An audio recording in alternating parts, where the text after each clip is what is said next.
And the winner is... And the winner is...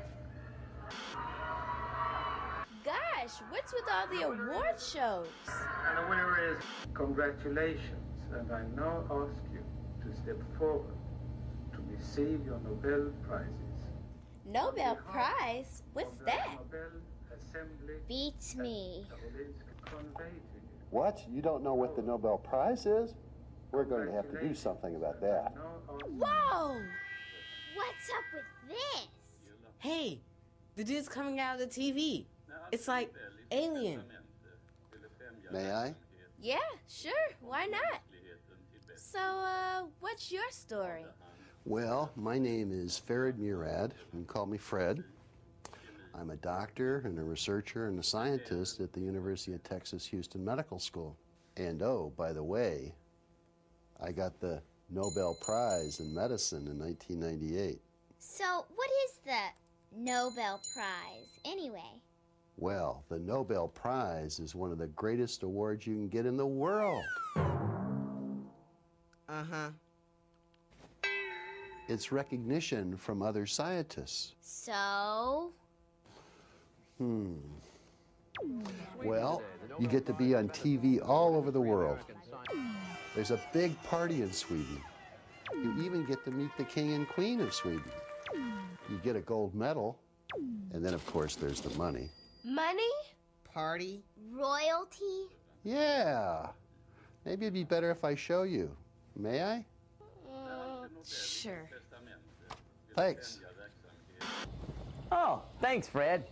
Welcome to my world of science and my laboratory.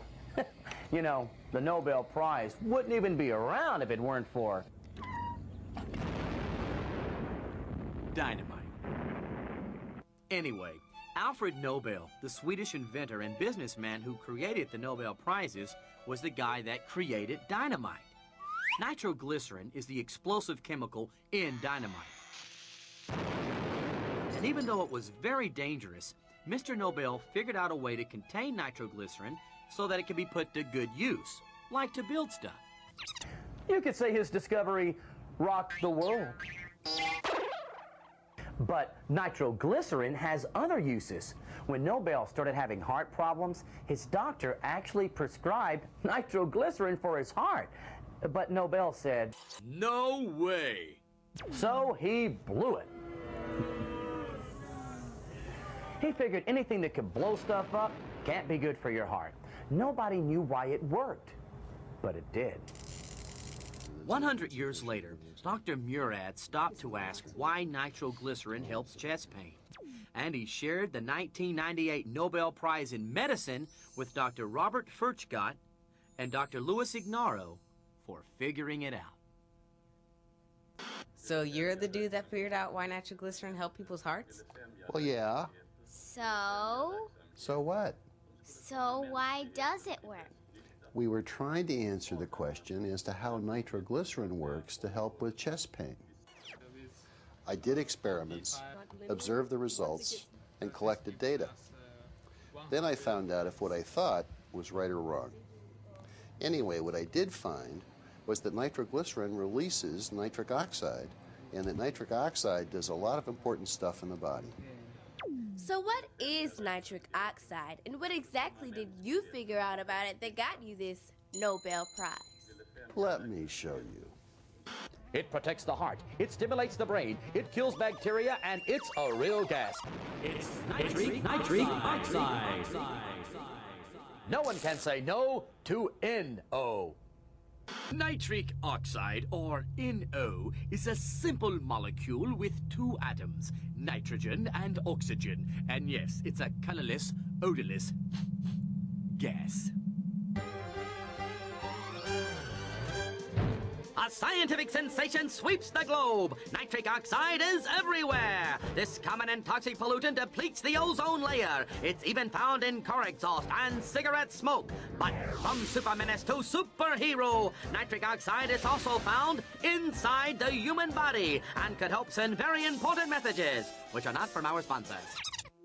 When blood flows through your blood vessels, the inner lining, or endothelium, releases nitric oxide. The nitric oxide signals your blood vessel to relax and widen. So what?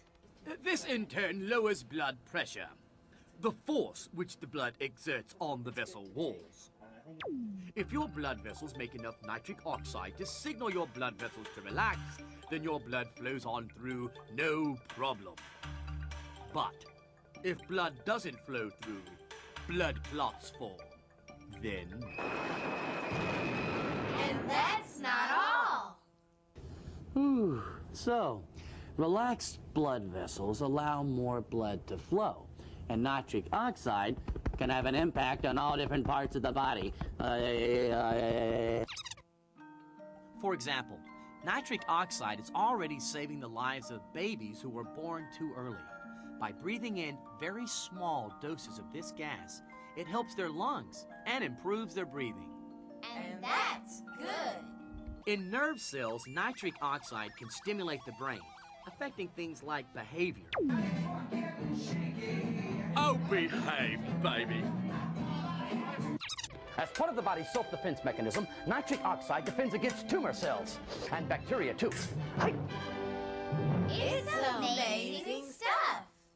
But nitric oxide is no laughing matter, and not to be confused with nitrous oxide, better known as laughing gas.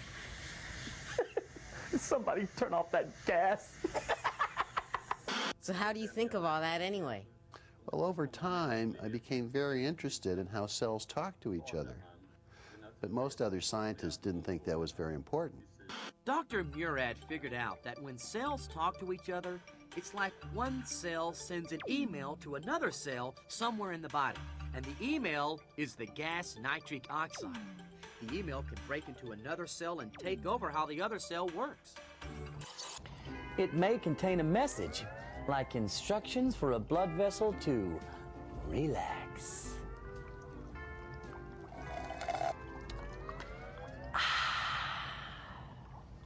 Or it may contain some other type of instructions. For example, if the message is being sent to a cancer cell, the nitric oxide may kill the cancer and then self-destruct.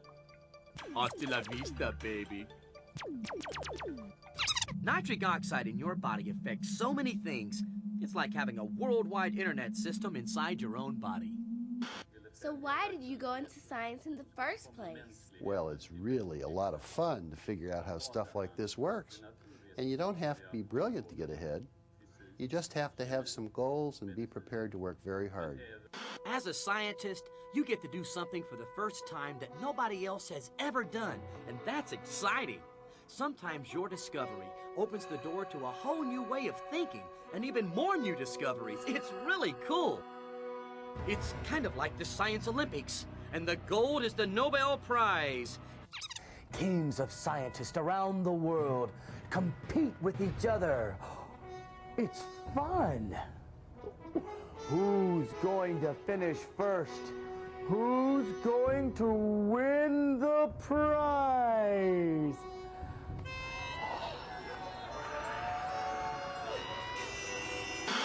One of you could be a Nobel Prize winner someday. Who knows? Hey, I had some more questions. Yeah, me too. Well, I guess we'll have to find out more on our own. Maybe we could check the internet.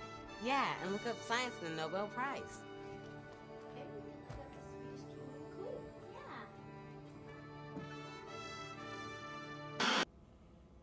They're gone, and they left some popcorn, didn't they? Yum.